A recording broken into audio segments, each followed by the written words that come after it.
Welcome. For centuries, sages and scholars have been captivated by the idea of the Messiah's arrival. But what if it's not the single, sudden event we often imagine? Today, we're going to explore a much deeper concept, an ancient template that reveals a profound, multi-stage journey of transformation. Let's dive in. So, let's start with this question right here. Is the coming of the Messiah just one big, sudden appearance? Or is it more of a process, a journey, with its own distinct phases? Well, if you look at the classical texts, they strongly suggest it's very much a journey, a deeply structured and incredibly meaningful path.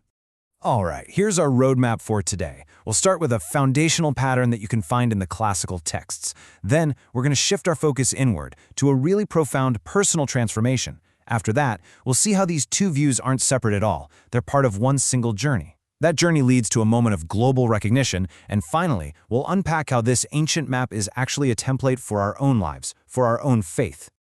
Okay, first things first. Let's look at the external blueprint. This is the foundational pattern that's described in well-known classical sources. Think of it as the public, observable framework for the Redeemer's path. So this core idea comes straight from the Midrash, specifically from a text called Midrash Bamidbar Rabbah. And it lays out a very clear three-part structure. First, a revelation, then a period of concealment, and finally, a complete final revelation. It's a very distinct rhythm, a pattern that you could see from the outside looking in. And here it is, laid out as simply as possible. Stage 1, the Redeemer is revealed, they make their first appearance. Stage 2, they are concealed, hidden from the world for a time. And then, Stage 3, they are re-revealed, returning for that final and complete redemption. And this quote right here really gets to the heart of that middle phase. The great commentator, the Chasam Sofer, he points out that this period of being hidden, especially after the world has already seen the Redeemer, this serves as a great test, a test of faith for all of humanity. Okay, so we've seen the external pattern. Now let's go deeper and explore the internal, mystical journey of the soul that mirrors it. For this, we have to turn to Kabbalah, specifically to the Zohar, which is really the foundational work of Jewish mysticism, and to the great 16th century Kabbalist, the RayEl. They describe a journey of the soul that is the real starting point of this whole process. From this inner perspective, the Zohar outlines three really distinct stages. First, the person destined to be the Messiah is born naturally, just like any one of us. But then comes this absolutely pivotal moment, the bestowal of the messianic soul. And after that, there's a period of concealment, which is described as an ascent to a higher spiritual world. This idea of soul bestowal is just so profound. This isn't about getting a crown or a scepter. No, it's a deep internal awakening. It's the moment that individual realizes their ultimate identity, their divine mission, as the very soul of the Messiah joins with them. This is the true beginning of the entire messianic process. And that third stage, the ascent or concealment, it's also deeply spiritual. It's a transition from a physical life to a higher plane of existence. The great philosopher Abarbanel even suggests this could mean being taken from the physical world altogether, which just underscores how spiritual this phase is before the final redemption. So what do we have? We have two different descriptions of a three-stage process. One is internal and mystical. The other is external and historical.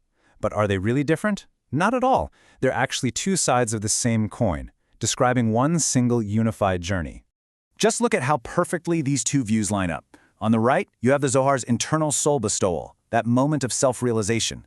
While on the left, that corresponds perfectly to the Midrash's external revelation to the world. And the spiritual ascent to heaven, that's the inner reality of the external concealment. And look, both paths end up in the exact same place, a final public revelation. Which brings us to the grand finale of this journey. What's the whole point of this final stage? What does it actually mean for all of us, for all of humanity? Yeah, this final revelation is so much more than just a person coming back. It marks a complete, universal shift in consciousness. It's the moment when the entire world, all of humanity, wakes up and recognizes the spiritual reality that has been unfolding this whole time.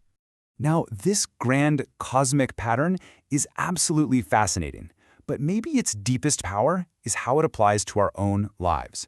This ancient structure is, when you get right down to it, a deeply personal template for faith. So the question we have to ask ourselves is, how does this journey speak to our own struggles? I mean, really think about it. Our own lives often follow this same pattern, don't they? We have these moments of clarity and hope, our own little personal revelations, and almost inevitably, they're followed by periods of trial, of confusion, of doubt. That's our time of concealment. But what this template teaches us is that this is a necessary part of the process, a phase that comes before an eventual triumph and a new clarity. And that's why this structure is so essential. It's not just some abstract theology. It's practically a manual for spiritual resilience.